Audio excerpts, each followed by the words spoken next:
listening to The Review on the OSG Sports Podcasting Network. Hello, everybody, and welcome to The Review. I'm John Wilkerson. Phil Cantor is somewhere over the Atlantic right now, returning from London. Lucky you, Phil. But we got John here, John below me, another John to my lower left. Careful now.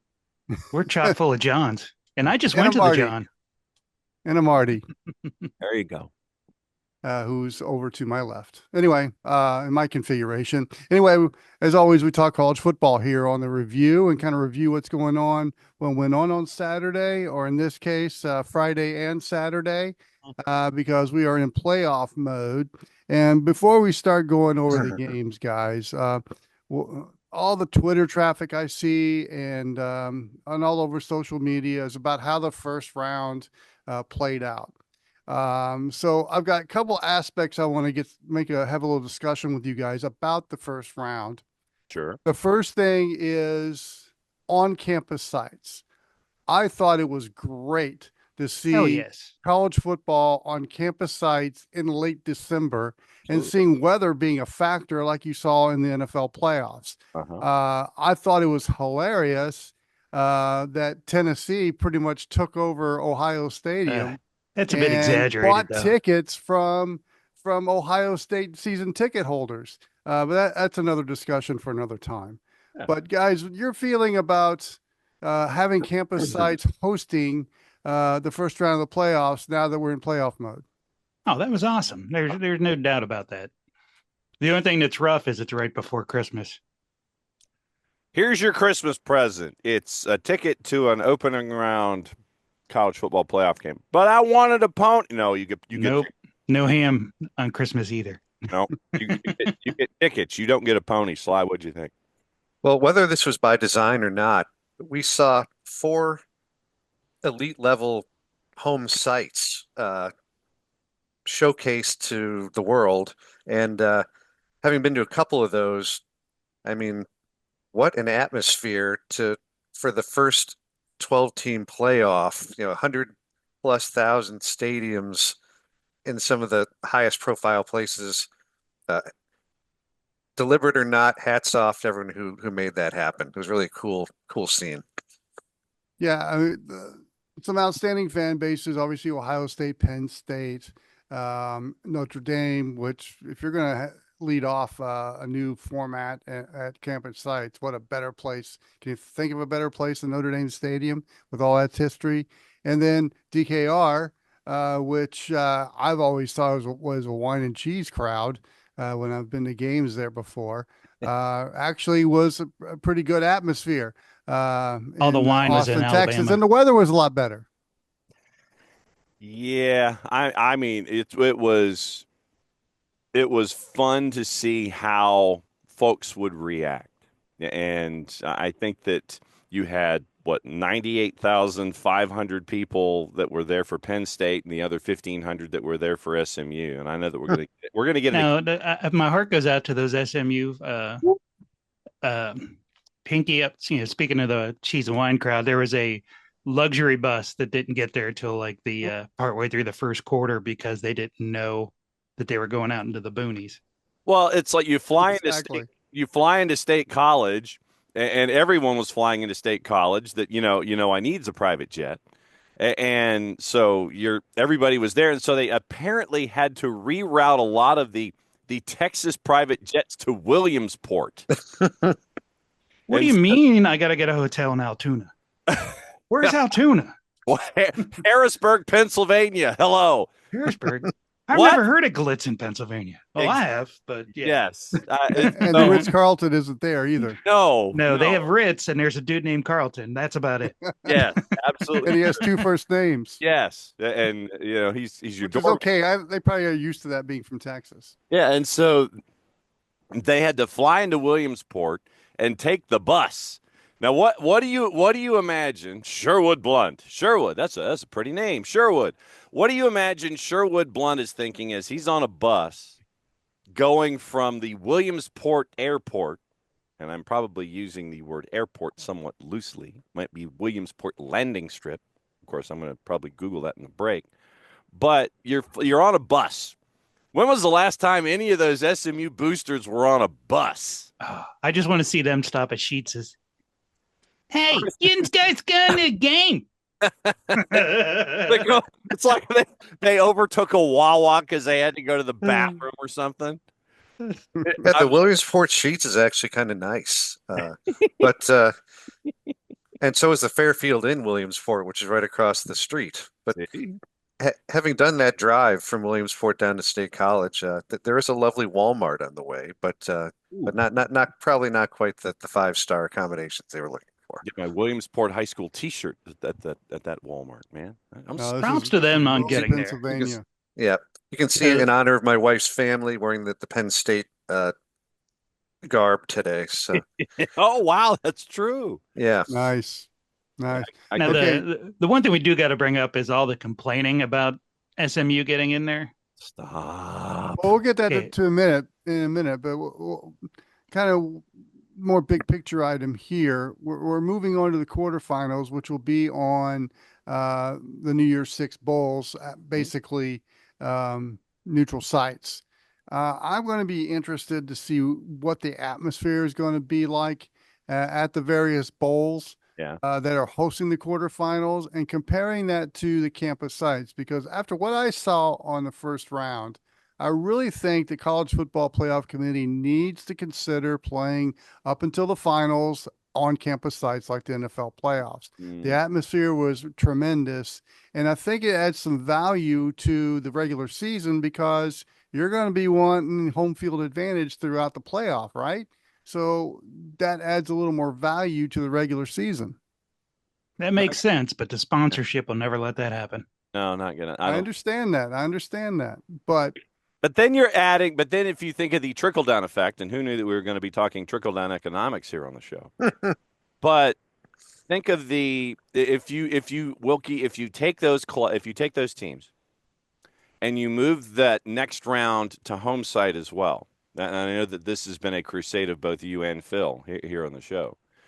That I wouldn't call it a crusade, but it's a crusade with the two of you. It's a crusade to move things further, right. get home to get 1 through 4 to get home field advantage, and then what you're doing is you are the trickle down effect being that there are 4 bowl games, and I mean bowl games in the sense of the current bowl structure, those early games that we always talk about, where you run the risk of having 4 bowl games that are, unless you're going to add 4. And by the way, you can catch our interview with Executive Director of Bowl Season, Nick Carparelli, here on the network.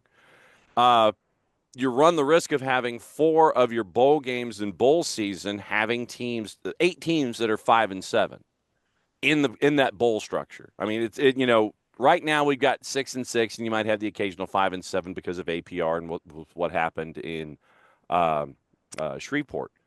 But you then would be adding 7 more teams that would have to go on 5-7s and APRs getting into the bowl games. And I don't think you want that. Well, my whole thing is the bowl structure is pretty much dead to me. I mean, if this is the route we're going to go, Dead to me.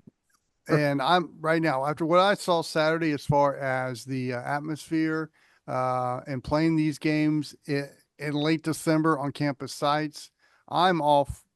Well, before I say I'm all for going on campus sites throughout the playoffs and up to the finals, a la the NFL playoffs, I got to see how the neutral site games play out with the bowl games, because if the atmosphere is equal to that, great. If it's a corporate crowd, which I'm afraid it's going to be, I'm not so sure it's in the best interest of the college football playoff to continue including the bowls in there.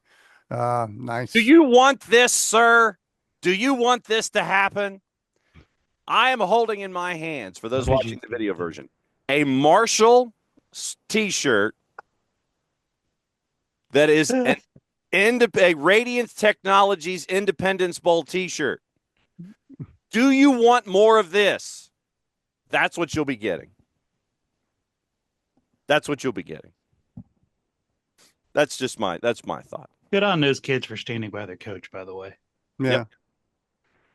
Yeah, Wookie, I can appreciate your idealism, but I think we we're all in the reality-based view of this, understand why it is the way it is and why it's not going to go Yeah, to the place where you want it to go. As as much much as as I'd like to see a playoff yeah, game in Columbus in a week or two, Well, again, I I would gotta like to go see. to Pasadena and watch a game. Yeah, no doubt about it. Oh man. Well, again, before I pass judgment on that, I gotta see how how the bowl games, atmosphere wise are. Look, I get the sponsorships. I get the fact that the bowls want to grasp onto something to stay relevant. Uh, but and let's see how the college football playoff goes. Let's give this a 5-year run. See how it goes. But then they Um, expand it to 16. Then you get your field expanded to 16, sir. but again, I just thought, and I understand that after a few years, if they go the way of the campus sites, maybe the novelty will wear off. Then again, the value of the regular season, if it starts to deteriorate, because look, Oregon's playing in the Rose Bowl as the number one team in the country and didn't get to host the game in Autzen. There's got to be some value to that. And I understand where you guys are coming from, but I don't know. These were blowout games, and we'll get to the games here in a minute. But the atmosphere kept me going as far as a viewer. Um, but again, we'll see how it goes. All right, let's start talking about the games, guys, because Marty brought up about SMU probably shouldn't have been there. There's an Oh no, argument about they should definitely be They there. should have been Listen, there. you want to be in the playoffs? Don't lose to Duke. Don't lose to Vandy. That. That's it. This Don't isn't lo- an SEC playoff. Don't lose to Oklahoma. It's the playoffs for the country. I get that. And again, you're speaking of the value of conference championships, SMU being where they were ranked. And, I think we discussed a couple weeks ago, maybe last week, about, the committee wanted the storyline. That's part of it. I'm seeing a lot of Twitter traffic about how the NCAA men's basketball committee does their, and they have their the quad ones, the quad twos. It's probably something that college football needs to adopt. In fact, they should, as a case study, go and watch the men's basketball committee do the tournament this year. But to me, we'll start with SMU and Penn State.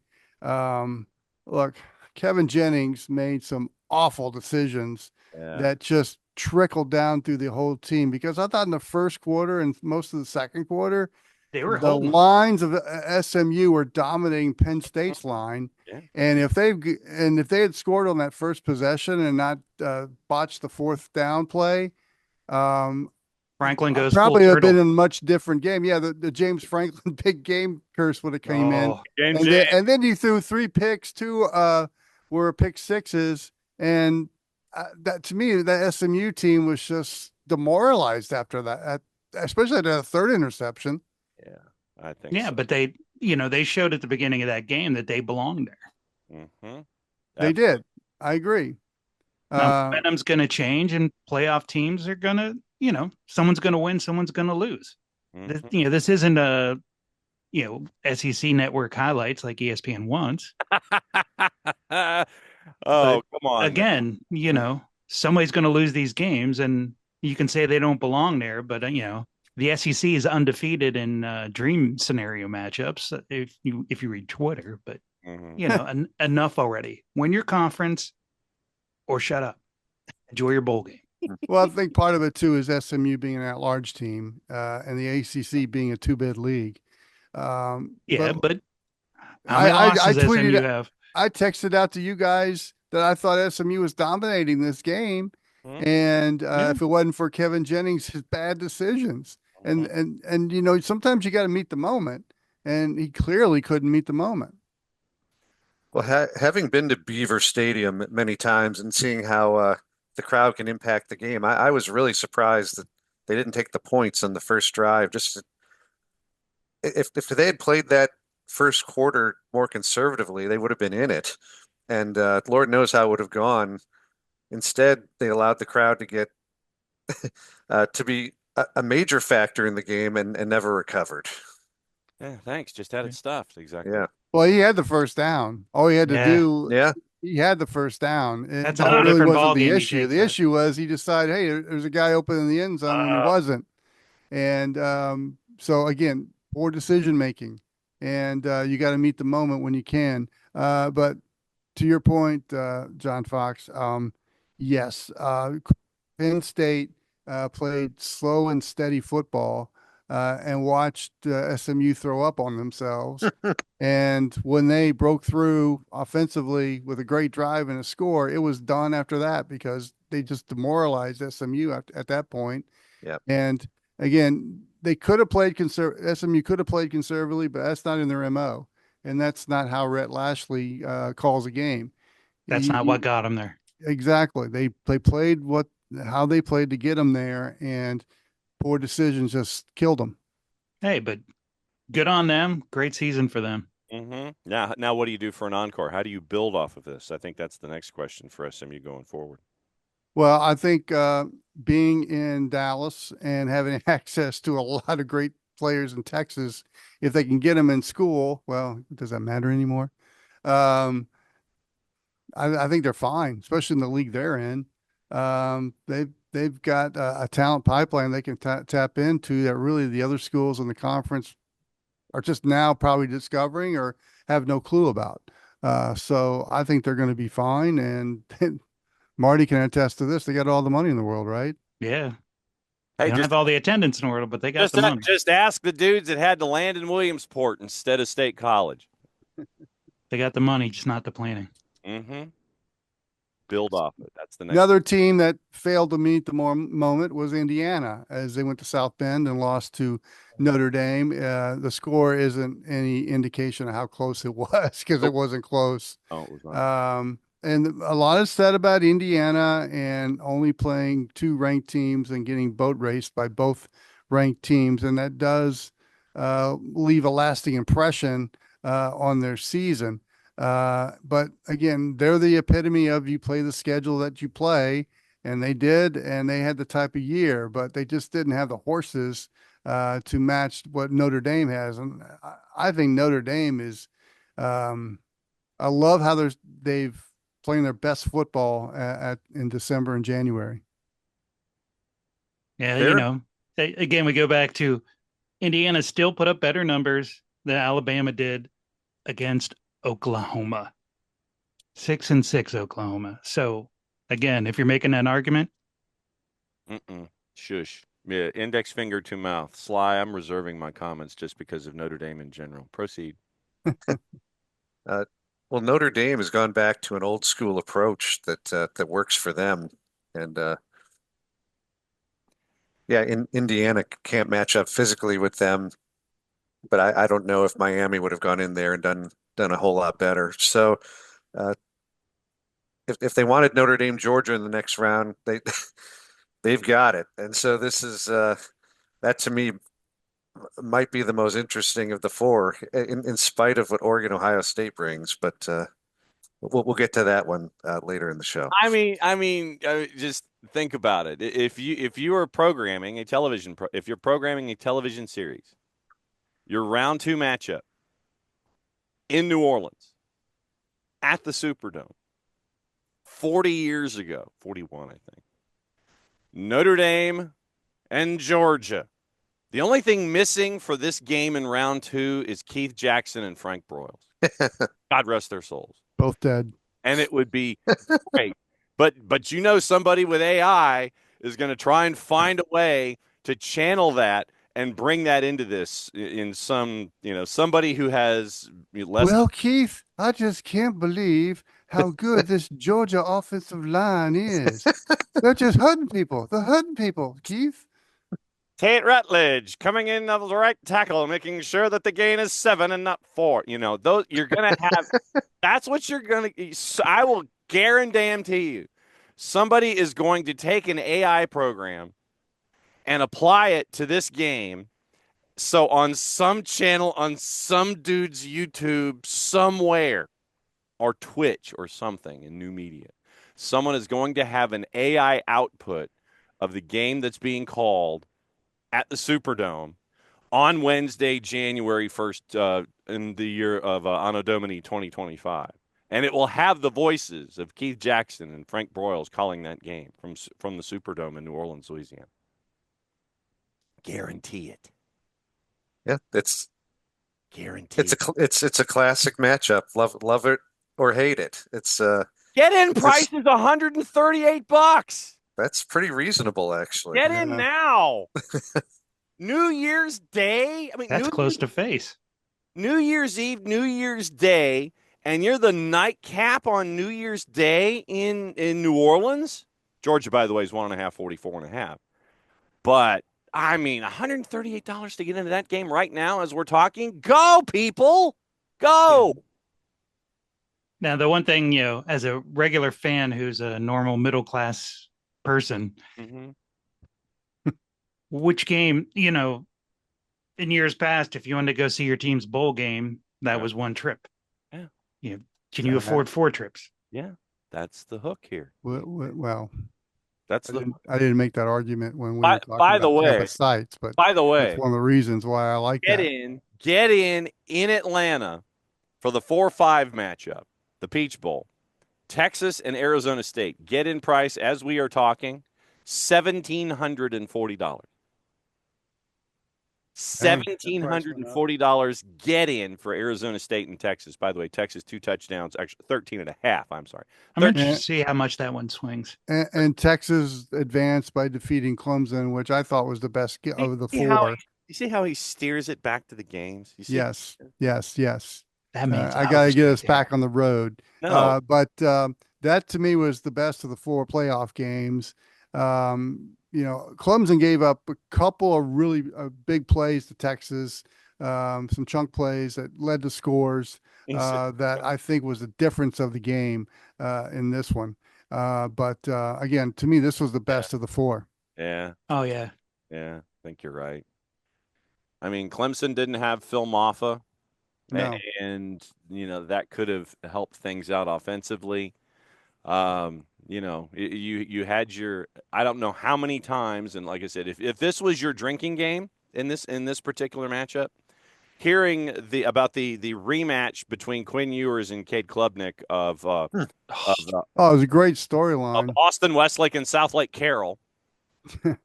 And I mean, you were hurting probably by halfway through the second quarter. You really were. You probably were hurting. I'm still butthurt about them beating Trinity that year.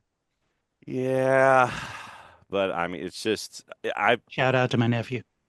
A couple of chunk plays by Jaden Blue really put Clemson down, but TJ Moore made some outstanding catches. Put him down. Who'd have For thought the best? Clemson that kept them going, but they just ran out of time.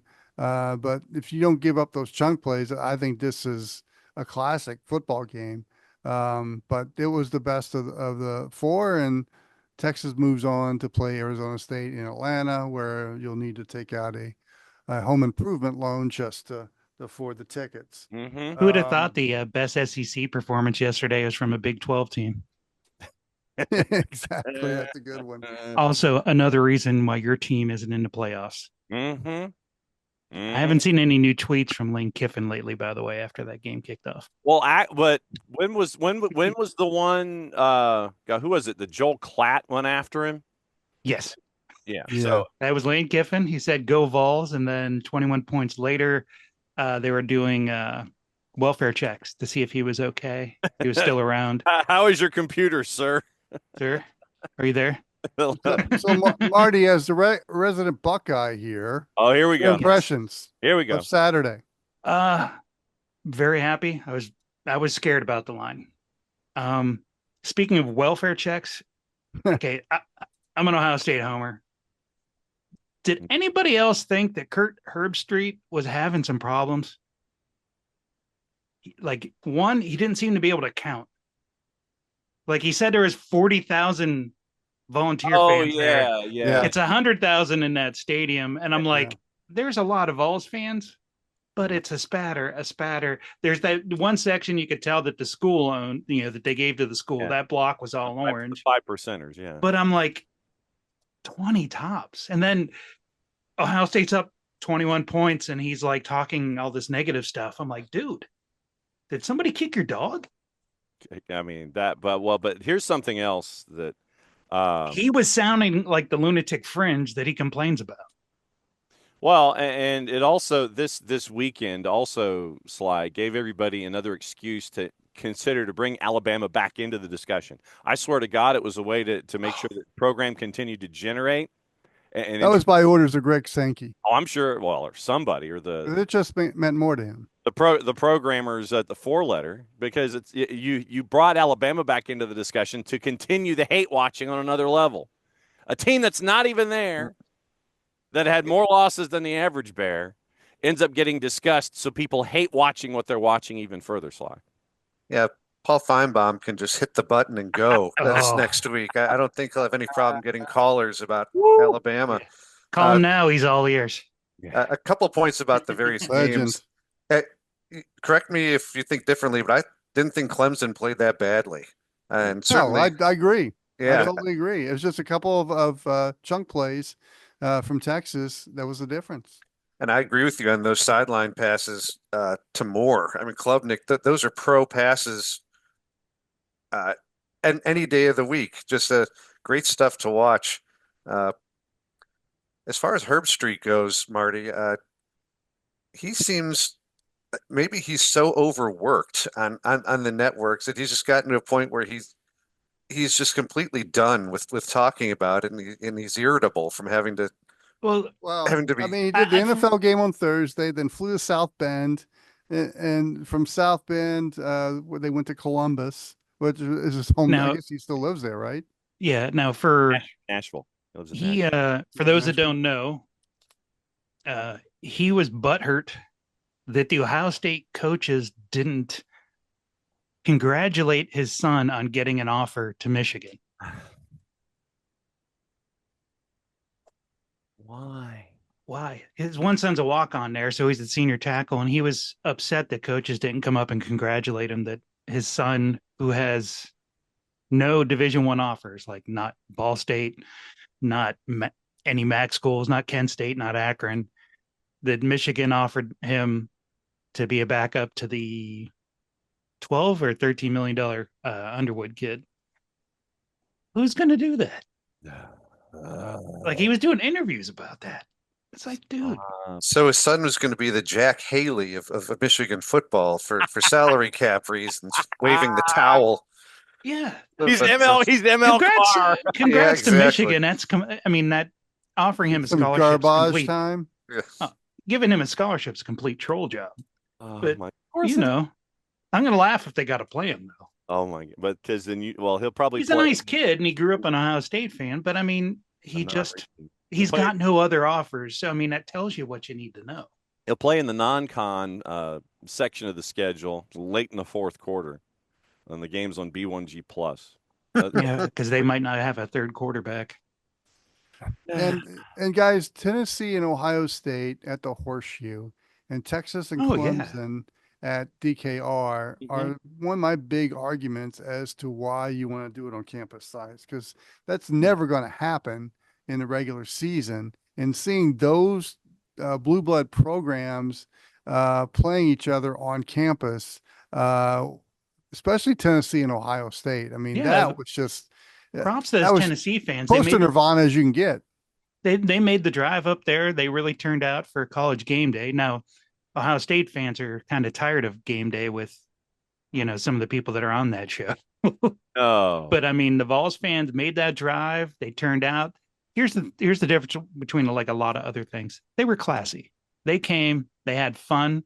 They didn't act crazy. You didn't see all this stupid stuff happening after the game. You saw people tailgating together, having fun. Props to them, and thanks for all the economy boost just before Christmas. of course, absolutely. Enjoy your drive back to the trailer.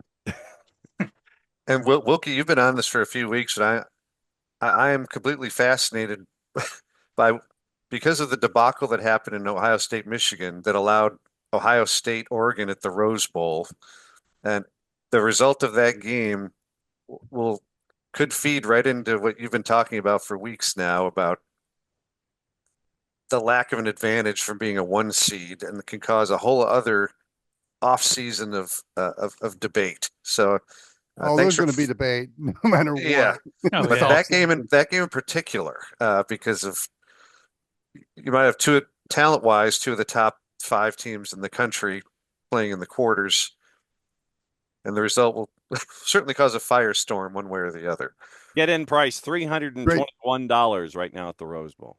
And John, great pivot to the games for next week, because we'll bring up Ohio State and Oregon at the Rose Bowl. And, you know, does the Rose Bowl still have the cachet that it's had over the years? It's the granddaddy of them all, obviously. Arroyo And- Seco. But does it? I mean, you get the quasi Big Ten Pac-12 matchup, Yeah. although I it's am a happy conference about the game traditional again. matchup. Mhm. But does it still have the cachet that it once had? I can give you from a Big Ten perspective that since I've been alive, the annual rite of passage is the Big Ten team going out there and getting waxed. So from that standpoint, I'm not happy, or I'm not unhappy that it's transitioned to something else. Because Well, you also can thank the Pac, the Tupac, for not existing anymore, for blowing up any cachet that it had. Yeah. yeah, But the thing is, the Rose Bowl is getting ready to go through a major renovation. They're going to do something similar to what is at the Coliseum, and what I've seen on the artist renderings is it's going to almost look like Lambeau Field as far as all the luxury boxes and so forth. And you know, I see it as a play for a couple of things. Obviously, either to get in the rotation for a national title game, or be that permanent site if they can get their cachet back. But I also think they're going to make a play to be that permanent site for the Big Ten title game. And they can probably get that Big Ten Pac-12 type of matchup every year if Oregon stays relevant, if Southern Cal becomes relevant again, and Ohio State and Michigan battling out with the traditional Big Tens. I kind of see that scenario. I haven't seen it in print, but when I see how much money the tournament of Roses is spending on that Yeah, stadium, because I could see that as a play to be a permanent site for the Big Ten title game and a play for the national title game, or maybe even be a permanent site for that. as a media member, I remember working the Texas USC game, and my media seat was the last row of the regular stadium, directly underneath the press box, with a table zip tied to the chair in front of me with an internet drop. That was my media sitting area, and I was there for the I was there for the network feeding like multiple stations. Yeah. obscure Like- reference alert here that if you've never seen the movie, rumor has it, it's a tremendous movie with Pasadena as the backdrop. But as far as renovating the stadium, I can't remember what exactly is involved. I know that only a certain number of events can be held there throughout the year. I'm wondering Right. if you have any insights with the backing of the town or the people in the town would have regarding upgrading the stadium. Well, Well, you'd have to upgrade the parking situation because of Yeah. all of the events that you have there. You park on the golf course, which is next door. Yeah. And that's how the golf course makes more revenue than I think they ever could otherwise, because what they make in parking fees and renovating the golf course and all that kind of stuff. I mean, just for the Rose Bowl in and of itself, the Rose Bowl game, it is the amount of revenue that they get fixes any divots that are made by, it cars. sets our budget for sure. Yeah, it sets their budget. So the parking access is, for me, I mean, outside of the Rose Bowl in and of itself, like Marty was talking about with infrastructure, the access to the building itself has to improve. Well, I think that's the whole purpose of the renovation is get the luxury boxes in there. You gotta make the money people happy. You gotta make the media happy so they'll have the latest in internet and connections for the trucks and everything. Rooms. And then obviously Rooms. I'm sure there's going to have to be some smoothing over for the parking situation because basically it's, I haven't been there, but I've been around there. It's basically a neighborhood stadium. Mhm. Yeah, It is. It is. And so you got that's to part of the see beauty. some of the But neighbors. Yeah, again, that's part of the mystique of the place. I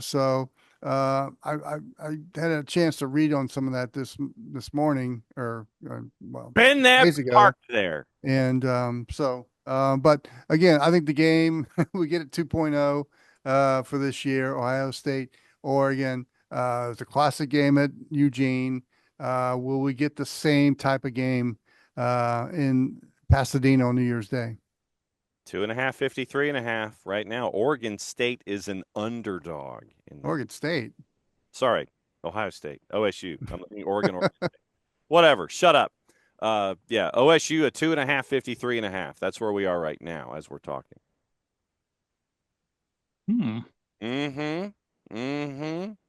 Texas is two that score might go higher. Penn State's a 10.5, Texas a 13.5, Oregon State's a Right. 2.5, Georgia's a 1.5. There you All go. right, let's bring up Penn State and Boise State because the Mountain West gets a bye, Oh yeah. Oh, which has got a lot of people Hey, very look, riled up about. sorry. Fix your math and work your. win your conference or shut up. This is what There I'm you saying. go. Oh yeah, if There you you're go. complaining right now, your conference is probably mid. So So Penn State's got to travel 3,000 miles Oh well. to Tempe to play on Boise State. We do recall what Boise State did in the Fiesta Bowl about 15 years ago By the way, Ian Johnson against the and his Blue Blood girlfriend are program. married. What's that? Ian Johnson and his cheerleader girlfriend are still married, by the way. Ah, well, that's good news. Aston Genty gets a national spotlight that he really didn't get throughout the regular season. Can't wait. And to me, this is his time. And that's one reason why I'm kind of leaning toward Boise State in this one because they've got the home run hitter in the backfield and all their other players are pretty serviceable, if not pretty good. So I kind of like Penn State, or I'm sorry, Boise State in this game, and I do believe it's going to be a shootout.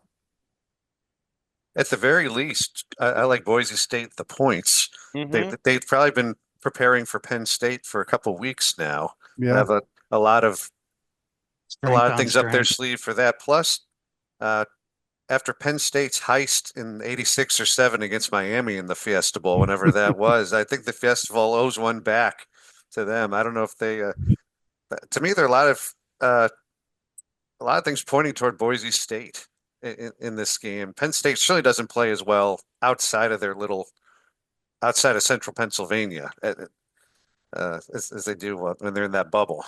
You had to bring up Shane Conlon and Vinny INT, didn't you? I did. But the best part of Penn State being, the run game defense against the best running back, the rightful Heisman winner. I'm sorry, but that was a travesty. But I cannot wait. I see what you did. I see what you did. I didn't mean to, but I'm sorry. Take I'm it. not sorry. Mm-hmm. This is going to be the game where Penn State goes back to their turtle form. Yes.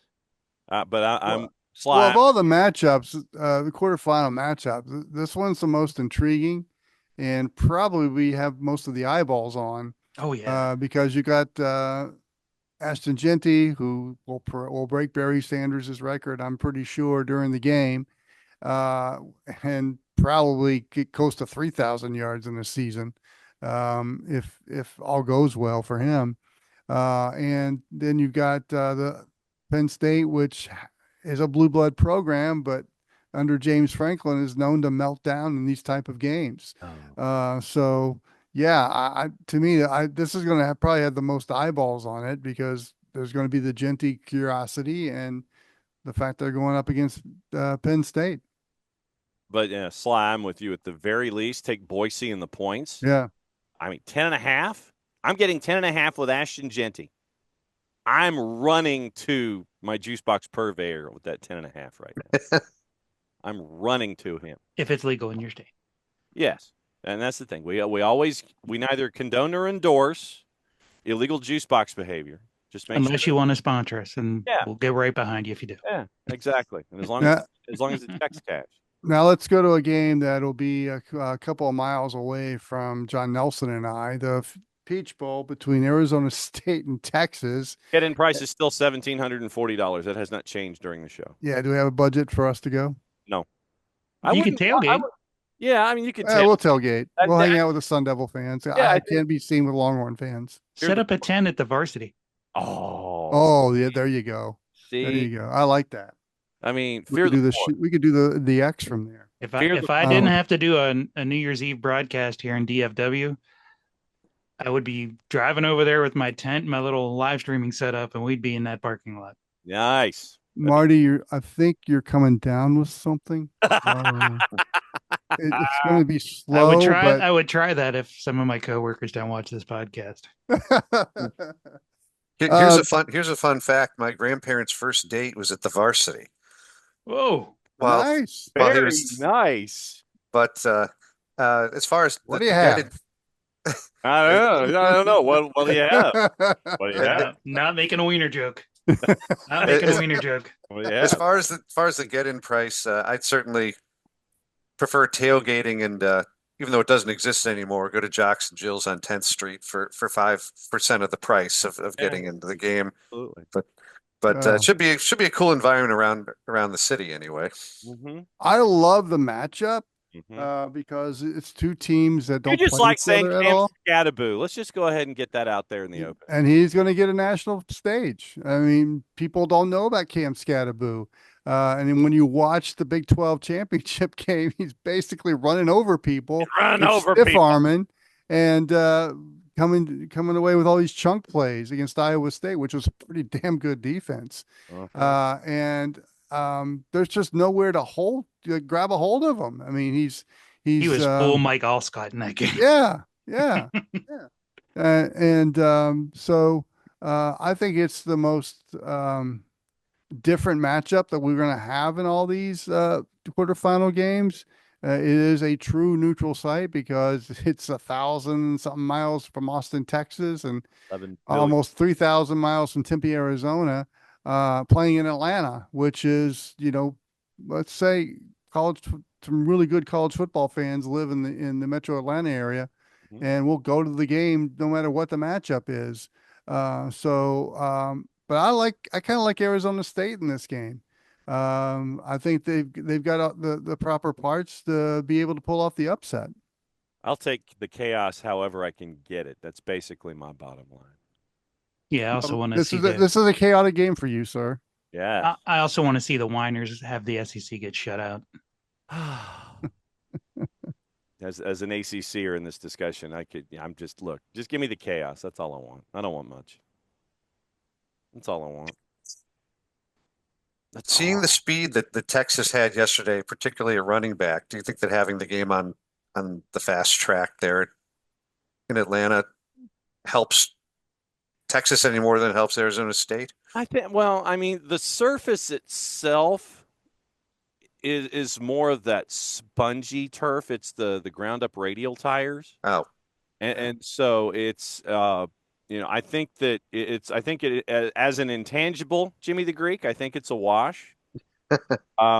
It's like running on tall grass. Yeah. So I think that the biggest question for me in games like this is the running game that can get to the corner quicker, the quick passing game that can get to the corner ahead of the defender, because I don't think you're going to get a whole lot done between the tackles on both sides. So it's going to be getting to the edges and making sure that you can get there first. If the defense closes you off and pushes you out of bounds and takes away your angles, then nothing's going to happen. It's going to be a long day. If you can get your speedsters out in space and get everything moving, then I think that to me is what I'm going to be keeping an eye on. Who can navigate to the edges faster than the other guy? But I also think physicality is going to be part of the equation as well, which is where I give the advantage to Arizona State, because Scattaboo is a physical running back He's like and saying, can run over people. run over And he's got enough breakaway speed to get a 20, 30, 40-yard gain, maybe make it to the end zone. I do see Texas's speed being an issue for Arizona State, but there is something to be said when you get in playoff times about the team that's the hot team going in. And Arizona State seems to be that team. Will they be able to maintain that after having 3 weeks off is really a big question for me. Mm-hmm. And I'm interested to see Sam Levitt going up against this Texas defense. He's not going to have his main weapon again, Jordan Tyson. But he's got enough weapons out there that they can make an impact. So again, I'm leaning toward Arizona State, partially because you guys know my feeling about Texas. But when my head comes into play here, I still like Arizona State. I think you're in a true neutral site. I'm sure there's going to be a lot of Sun Devil fans coming to Atlanta. It's an easy flight from Phoenix to Atlanta. Mm-hmm. And Just don't stop I at think Denver. Texas fans are going to probably wait until the semifinal game before they show them in mass. And there's a big Texas, You're not wrong. there's a big Texas fan base in the Metro Atlanta area as well. Mm-hmm. It's also drivable for the Texas people. True. Yeah, That's also true. it's a long one. Yeah, Hmm. but I think Doable. but I think that I've done it in a U-Haul. Yes, you have. Yes, you have, sir. Hey, John Nelson, do you think you could use your connections to get Gene Deckerhoff to do the radio call for that game so he could say "Scatterboo up the gut"? Scared of it. Caught. No, just just thinking about Mean Gene. Actually, I think let's see, what day of the week is that? It would the Bucks busy would be my first. New Year's Eve. That's New Year's Day. I mean, Let's see, New Year's Day's a Wednesday. Okay, so maybe we can get Gene. Fire the cannons, touchdown Tampa Bay. That would be. You go, you little devil. Go, you little devil! Like, just get mean by God Gene to call a game midweek. But I mean, he's peeled back his schedule on purpose. But I think if we could get Mean Gene out of retirement, that'd be a midweek day to do it. That'd be fantastic. I'd love it.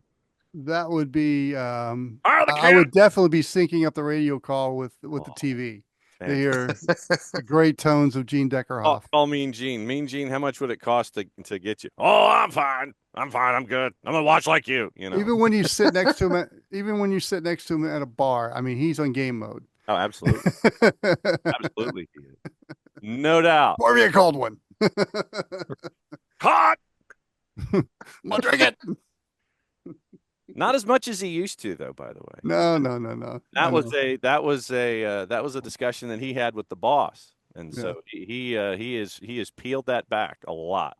And one of the great guys in college. No doubt about broadcasting. He got here's your factoid about Mean Gene. Mean Gene actually sent me my first compliment in the business.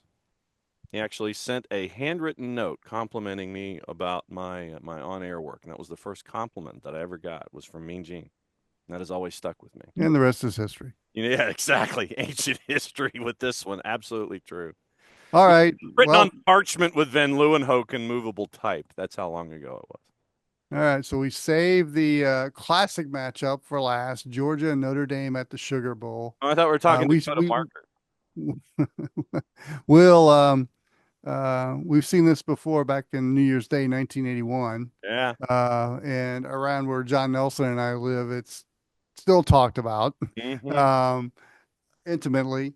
But this is the one that is ESPN is salivating over. They're going to bust out the ABC library on this one. And like I said, we were talking at the beginning of the show about Keith Jackson and Frank Broyles or Ara Parsegian or whoever was paired with Keith at the time. It was Frank. You're going to hear a lot of that between now and then. And in the game, you're going to hear a lot of it.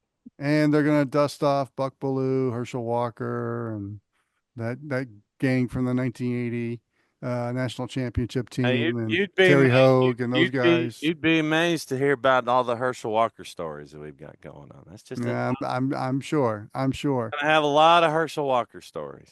And the way both teams are playing, it just lends itself to be a classic football game. Will it be?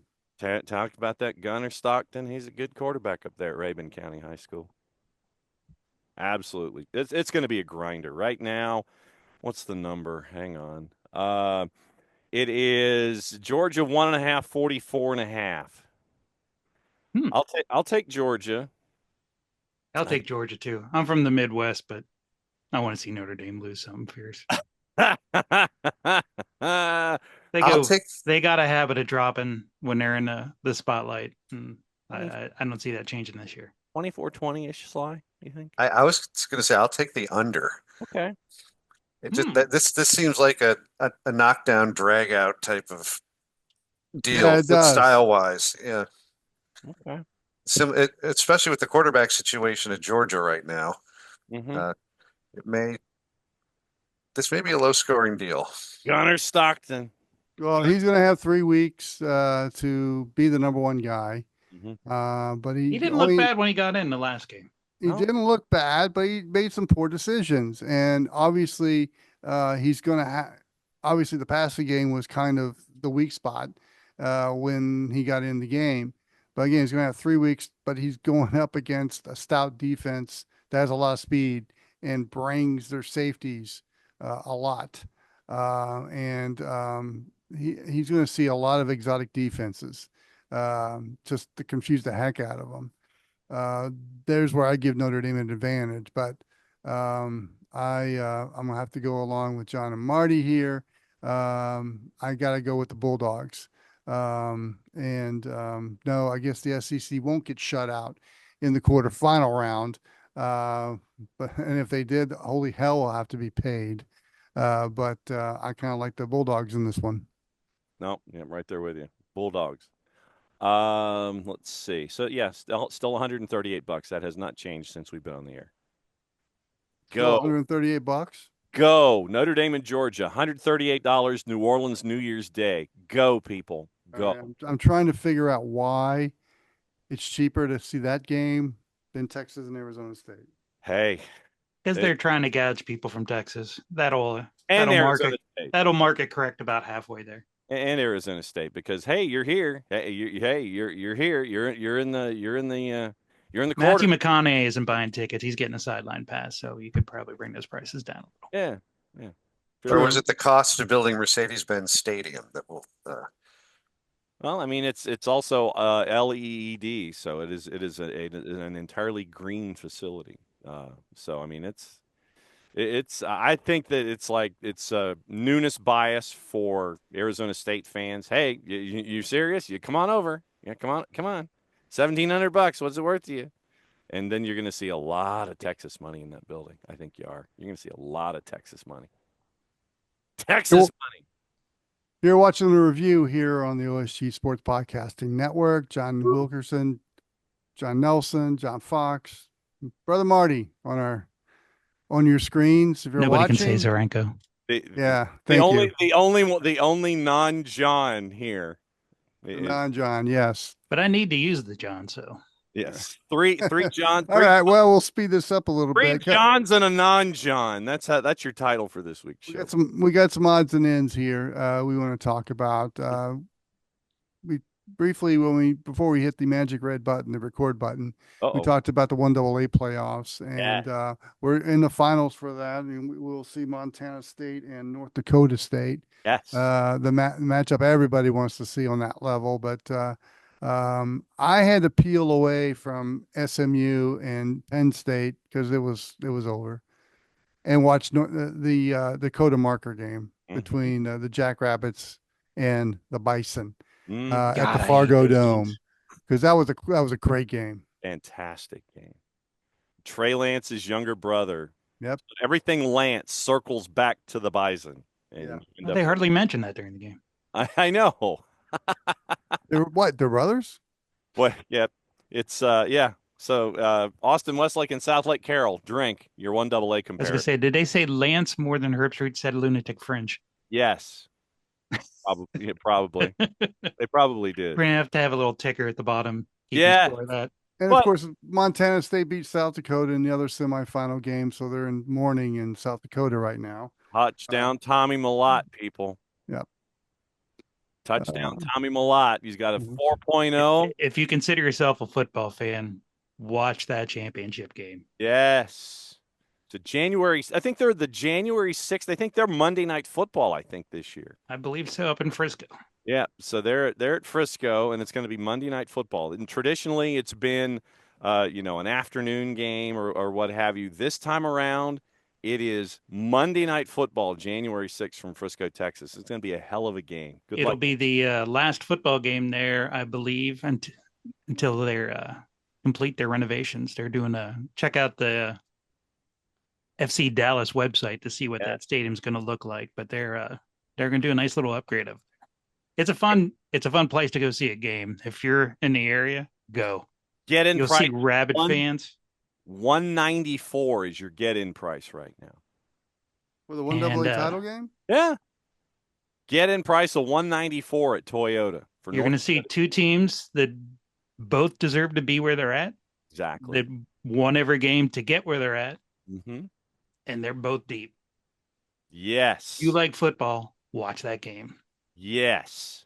And if you're looking for one of the best names, in 1AA, go back to that Montana State game.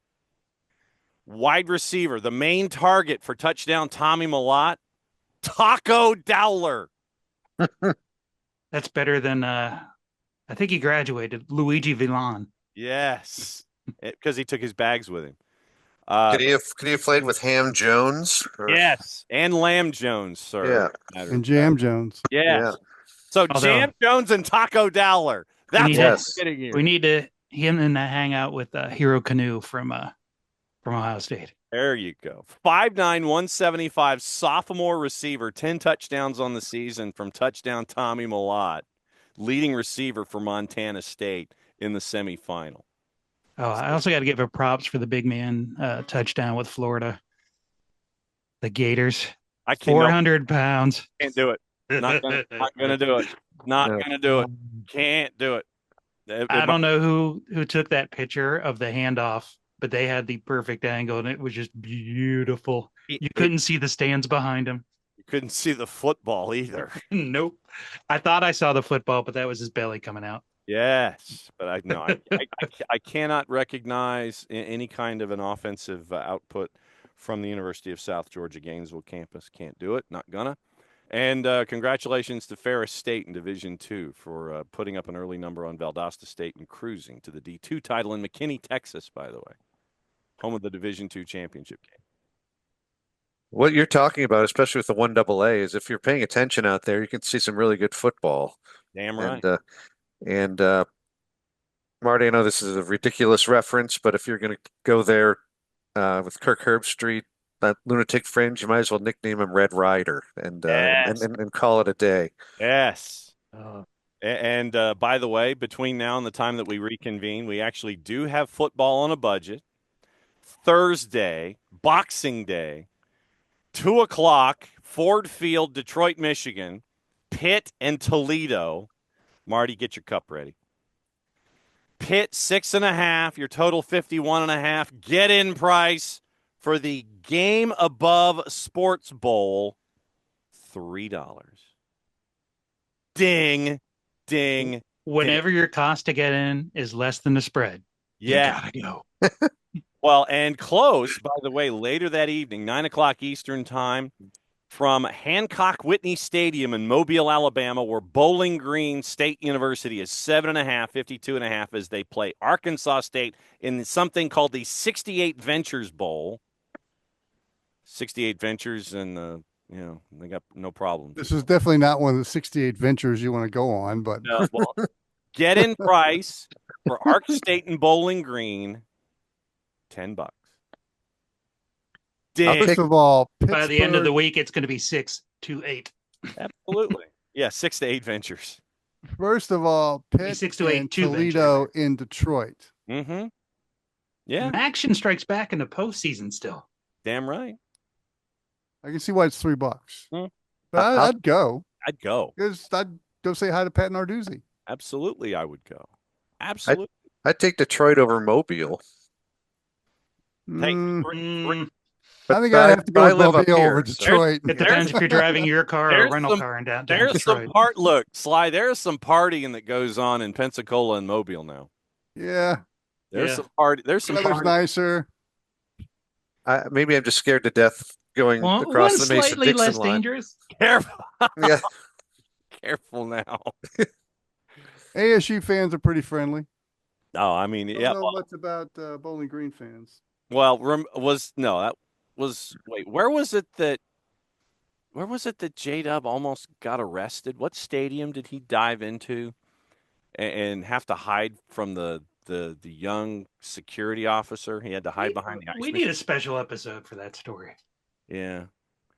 'Cause All I'm- right, some of your bowl matchups on Monday: Coastal Carolina and Texas San Antonio. Rowdy has predicted that the game. Myrtle Beach Bowl. Yes, Rowdy has Um, predicted Myrtle Beach Bowl. That'll be up today. All right. Northern Illinois and Fresno State in the famous Idaho Potato Bowl, so they get to play on Smurf turf. $23 to get in there. Northern Illinois is a 3.5, by the way. Gotta go with the Huskies because they're friends of OSG. Yes, that's true. Yes. South Florida and San Jose State get the lucky trip to Honolulu to play in the Hawaii Bowl on Christmas Eve. Get in price for their $37 to the Clarence T.C. Ching Athletics Complex. Isn't there a some kind of Christmas song associated with that? That Clarence T.C. Ching sang? Perhaps, maybe. how much money did those teams lose having to go to Honolulu? I'm sure to play that game. I'm sure it's a break even. I'm sure Okay, it's a cost coverage kind of a deal. got it. Then no bands, no nothing. I mean, it is bare bones, but I'm sure that their expenses are All covered. right. We quickly need to go through the rest of the bowls because Marty has got to go. He's got to. Marty has to pee. I got an Guaranteed Rate appointment. Bowl, K-State and Rutgers in Phoenix. Not a bad matchup. Get in price. Um, 5 K-State's a 7. I'll go K-State. The Armed Forces Bowl, Oklahoma and Navy. At I 11 like that a.m. matchup. local time, by the way. Oh, that's so bad. A Navy. game that you may have to twist my arm to watch, the Liberty Bowl between Arkansas and Texas Tech. Yes, it's an old Southwest Conference rivalry, but I gotta guess they go Hogs. I will definitely watch it, but you may have to twist my arm a little bit. Yeah. Washington State and Syracuse in the Holiday Bowl, which usually a 54-53 type of game. Syracuse is a 15.5. How is that possible? Vegas Bowl against Texas A&M and USC, a great game 40 years ago, but Out of the helmet says 8 40. p.m. Is that on a throwback Thursday by chance? That's a who Friday. knows? Late night Friday. And then a bevy of bowl games on Saturday. I'm sure Bill Belichick will be at the Fenway Bowl, watching Carolina and UConn. Recruiting. Nebraska and BC in the Bad Bowl Mowers Pinstripe Bowl, which will be 30 below, as will Fenway. TCU and Louisiana in the New Mexico Bowl. Yes, The only I bowl like coming it. up that matters outside the playoffs. Iowa State, Miami, and the Pop Tarts Bowl. That's the Oh, one. The one. If you Why- haven't seen that trophy, look it up. Miami, yeah, it's got a toaster in it too. And Miami O and Colorado State in the Snoop Dogg Arizona Bowl. Mm-hmm. What? I'll be at the concession stands for that one. Yes, gin and juice, baby. Yeah. That game will be on the CW. Uh, NC State and East Carolina in the Military Bowl. Yeah. All right, why do you got two Carolina schools playing in Annapolis is beyond me. Colorado and BYU Service academies are better than those two. in the Alamo Bowl. Not Remember bad that one. matchup. And Army and Louisiana Tech in the Independence Bowl. Get So in, the- get in price get a- $24 to see 5 and 7 Louisiana Tech, who by the way are 16th in the APR. And Louisiana Tech obviously will bring their fans since it's right down the road from State Fair Bring 'em Stadium. from Joe IA Stadium in Ruston. You know it. All right, so Marty's squaring. Marty has to because pee. We he got may to have to go. pee in his football in the budget cup. If I don't, I shut don't know up. why. So we hope you enjoyed it on the review for the gang here, and Three Phil will be Johns back and a next Marty. week. Phil will be back next week, and we hope you enjoy the games this weekend and throughout the week as bowl season is upon us. For all of us here at OSG and the review, I'm John Wilkerson. So long, everyone. Please like and subscribe. And make sure to check out Puppy Pics. And Marty has to pee. I'll be right back, guys.